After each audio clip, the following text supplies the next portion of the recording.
chilling tales for dark nights.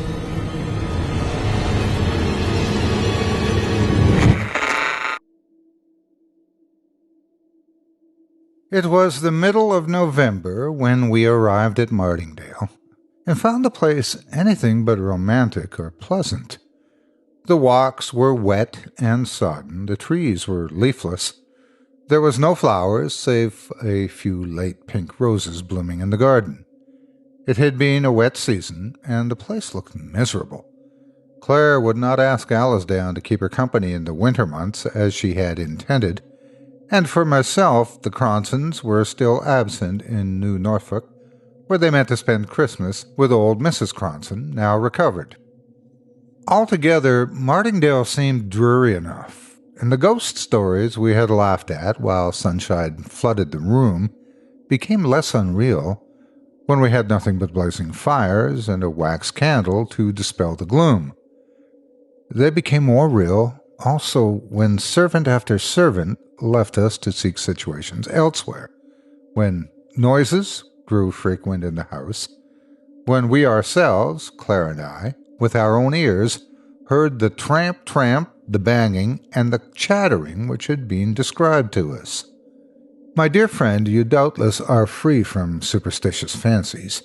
You pooh-pooh the existence of ghosts, and only wish you could find a haunted house in which to spend a night, which is all very brave and praiseworthy, but wait till you're left in a dreary, desolate old country mansion, filled with the most unaccountable sounds, without a servant, and none save an old caretaker and his wife, who, living at the extremest end of the building, heard nothing of the tramp, bang, bang, going on at all hours of the night. At first, I imagined the noises were produced by some evil-disposed persons who wished, for purposes of their own, to keep the house uninhabited. But by degrees, Claire and I came to the conclusion the visitation must be supernatural, and Martingale, by consequence, untenable. Still, being practical people, unlike our predecessors, not having money to live where and how we liked, we decided to watch and see whether we could trace any human influence in the matter. If not, it was agreed we were to pull down the right wing of the house and the principal staircase. For nights and nights we sat up till 2 or 3 o'clock in the morning, Claire engaged in needlework, I reading, with a revolver lying on the table beside me. But nothing, neither sound nor appearance, rewarded our vigil. This confirmed my first ideas that the sounds were not supernatural, but just to test the matter. I determined on Christmas Eve, the anniversary of Mr. Jeremy Lester's disappearance, to keep watch myself in the red bed chamber. Even to Claire I never mentioned my intention. About 10, tired out with previous vigils, we each retired to rest, somewhat ostentatiously perhaps. I noisily shut the door of my room, and when I opened it half an hour afterwards, no mouse could have pursued its way along the corridor with greater silence and caution than myself. Quite in the dark, I sat in the Red Room. For over an hour I might as well have been in my grave for anything I could see in the apartment, but at the end of that time the moon rose and cast strange lights across the floor and upon the wall of the haunted chamber. Hitherto I kept my watch opposite the window. Now I changed my place to a corner near the door, where I was shaded from observation by the heavy hangings of the bed and an antique wardrobe. Still I sat on, but still no sound broke the silence. I was weary with many nights watching and tired of my solitary vigil. I dropped at last into a slumber from which I awakened by hearing the door softly opened. "John," said my sister, almost in a whisper. "John, are you here?" "Yes, Claire," I answered, "but what are you doing up at this hour?" "Come downstairs," she replied. "They're in the oak parlor." I did not need any explanation as to whom she meant, but crept downstairs after her, warned by an uplifted hand of the necessity for silence and caution. By the open door of the oak parlor, she paused, and we both looked in. There was a room we left in darkness overnight with a bright wood fire blazing on the hearth, candles on the chimney-piece, the small table pulled out from its accustomed corner, and two men seated beside it playing at cribbage. We could see the face of the younger player. It was that of a man about 25, of a man who had lived hard and wickedly, who had wasted his substance and his health, who had been, while in the flesh, Jeremy Lester. It would be difficult for me to say how I knew this, how in a moment I identified the features of the player with those of the man who had been missing for 41 years. 41 years that very night. He was dressed in a costume of a bygone period, his hair was powdered, and round his wrists there were ruffles of lace. He looked like one who, having come from some great party, had sat down after his return home to play cards with an intimate friend. On his little finger there sparkled a ring. In the front of his shirt there gleamed a valuable diamond. There were diamond buckles in his shoes, and according to the fashion of his time, he wore knee breeches and silk stockings, which showed off advantageously the shape of a remarkably good leg and ankle. He sat opposite the door, but never once lifted his eyes to it. His attention seemed concentrated on the cards. For a time, there was utter silence in the room, broken only by the momentous counting of the game. In the doorway we stood, holding our breath, terrified yet fascinated by the scene which was being acted before us. The ashes dropped on the hearth softly, and like the snow, we could hear the rustle of the cards as they were dealt out and fell upon the table. We listened to the count. 15-2, 15-4, and so forth. But there was no other word spoken till at length the player, whose face we could not see, exclaimed, "I win! This game is mine."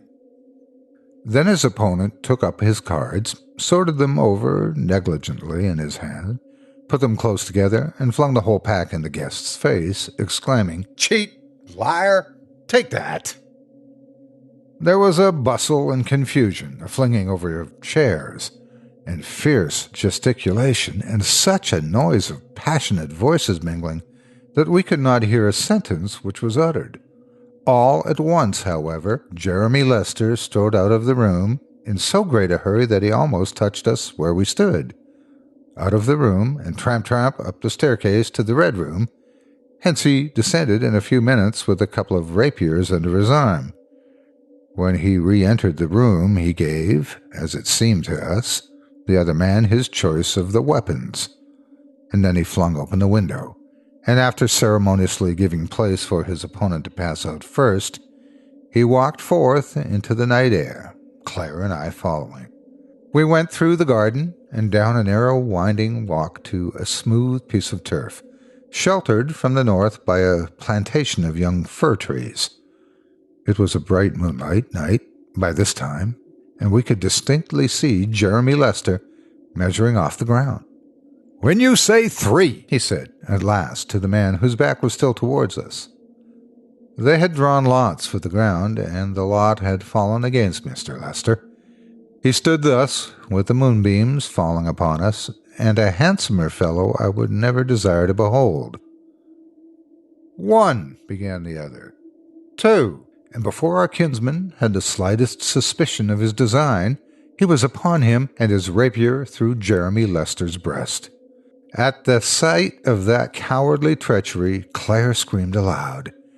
In a moment the combatants had disappeared, the moon was obscured behind a cloud, and we were standing in the shadow of the fir plantation, shivering with cold and terror.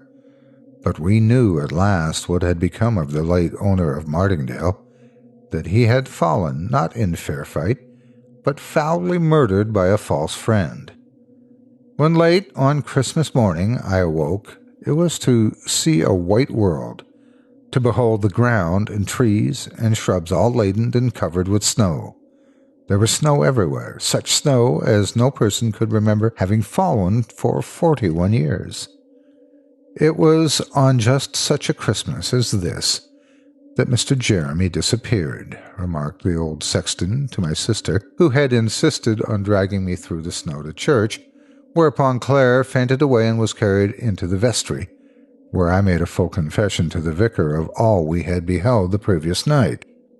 At first, that worthy individual rather inclined to treat the matter lightly, but when, a fortnight after, the snow melted away and the fir plantation came to be examined, he confessed there might be more things in heaven and earth than his limited philosophy had dreamed of. In a little deer space just within the plantation, Jeremy Lester's body was found. We knew it by the ring and the diamond buckles and the sparkling breastpin, and Mr. Cronson, who, in his capacity as magistrate, came over to inspect these relics, was visibly disturbed at my narrative. "Pray, Mr. Lester, did you in your dream see the face of the gentleman, your kinsman's opponent?" "No," I answered. He sat and stood with his back to us all the time. "There is nothing more, of course, to be done in the matter," observed Mr. Cronson. "Nothing," I replied, and there the affair would doubtless have terminated, but that a few days afterward, when we were dining at Cronson Park, Claire all of a sudden dropped a glass of water she was carrying to her lips and exclaiming, "Look, John, there he is!" rose from her seat and with a face as white as the tablecloth, pointed to a portrait hanging on the wall. "I saw him for an instant when he turned his head toward the door as Jeremy Lester left it," she explained. "That is he." Of what followed, after his identification, I have only the vaguest recollection. Servants rushed hither and thither. Mrs. Cronson dropped off her chair into hysterics. The young ladies gathered round their mamma.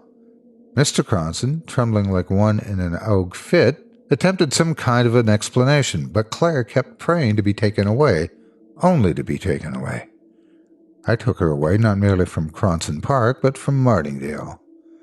Before we left the latter place, however, I had an interview with Mr. Cronson, who said the portrait Claire had identified was that of his wife's father, the last person who saw Jeremy Lester alive. "He's an old man now," finished Mr. Cronson, "a man of over 80 who had confessed everything to me. You won't bring further sorrow and disgrace upon us by making this matter public." I promised I would keep silence, but the story gradually oozed out and the Cronsons left the country. My sister never returned to Martingale. She married and is living in London, though I assure her there are no strange noises in my house. She will not visit Bedfordshire, where the little girl she wanted me so long ago to think of seriously is now my wife and the mother of my children. Chilling tales for dark nights.